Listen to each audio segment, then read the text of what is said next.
Michel Foucault, uno de los filósofos más influyentes del siglo XX, desarrolló la tesis del panóptico en su obra Vigilar y castigar, 1975. Inspirado en la idea del filósofo y jurista inglés Jeremy Bentham, Foucault utilizó el panóptico como una metáfora para explicar las formas en que las sociedades modernas ejercen control sobre los individuos. El panóptico de Bentham era un diseño arquitectónico para una prisión circular en la que un vigilante podía observar a todos los prisioneros sin que estos supieran cuando estaban siendo observados. Foucault amplió esta idea de abarcar no solo las cárceles, sino también otras instituciones sociales, como las escuelas, hospitales y fábricas, argumentando que la sensación de vigilancia constante era suficiente para disciplinar a los sujetos. La tesis Foucaultiana fue revolucionaria al proponer que el poder se ejerce no solo a través de la fuerza física o la ley, sino también mediante la vigilancia, que transforma a los individuos en sujetos que se autocontrolan. Sin embargo, aunque las ideas de Foucault han tenido una enorme influencia en los estudios sobre el poder y la vigilancia, también han sido objeto de críticas y reinterpretaciones. Las críticas a la tesis del panóptico de Foucault, destacando como los avances en la tecnología, las dinámicas sociales y la teoría crítica han desafiado y complejizado su visión del poder y la vigilancia. Subestimación de la resistencia individual. Una de las críticas más comunes a la tesis del panóptico de Foucault es su subestimación de la capacidad de los individuos para resistir las formas de control y disciplina. Para Foucault, la vigilancia panóptica lleva a que los individuos internalicen la sensación de ser observados, lo que los convierte en sujetos disciplinados. Sin embargo, teóricos como James C. Scott, en su obra Menaces and the Arts of Resistance, 1990, señalan que los individuos no siempre se comportan como sujetos pasivos ante las estructuras de poder. Scott introduce el concepto de transcripciones ocultas para describir cómo, incluso bajo regímenes opresivos, las personas desarrollan formas de resistencia encubiertas. La resistencia en la vida cotidiana. En situaciones de vigilancia constante, los individuos pueden adaptar su comportamiento en público para cumplir con las expectativas, pero esto no significa que estén completamente dominados por el poder.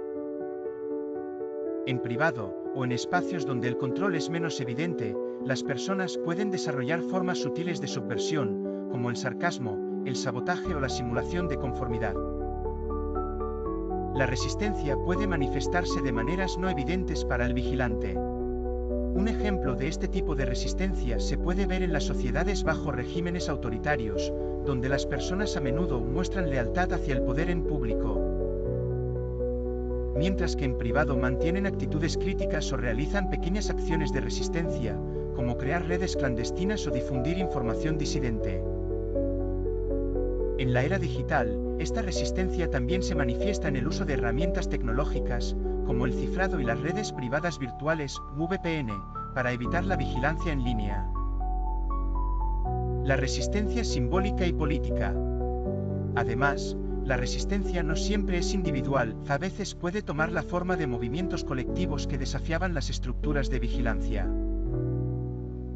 Por ejemplo, las protestas organizadas a través de redes sociales o los movimientos que abogan por la privacidad digital son formas de resistencia colectiva que subvierten la vigilancia moderna.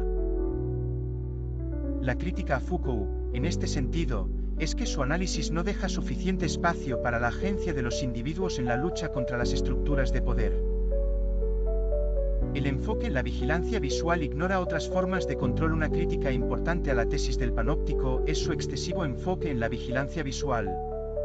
Foucault describe como la posibilidad de ser observado, sin saber cuándo, es suficiente para disciplinar a los sujetos. Sin embargo, críticos como Gilles Deleuze argumentan que este enfoque en la vigilancia visual es limitado y no refleja las formas más modernas de control. En su ensayo Postscriptum sobre las sociedades de control, 1990, Deleuze propone que hemos pasado de una sociedad disciplinaria, como la que describe Foucault, a una sociedad de control, donde la vigilancia se ejerce de manera menos visible y más sofisticada. La vigilancia digital y los algoritmos en las sociedades contemporáneas, el control no se ejerce únicamente a través de la observación física o visual, sino también a través de la gestión de datos y algoritmos.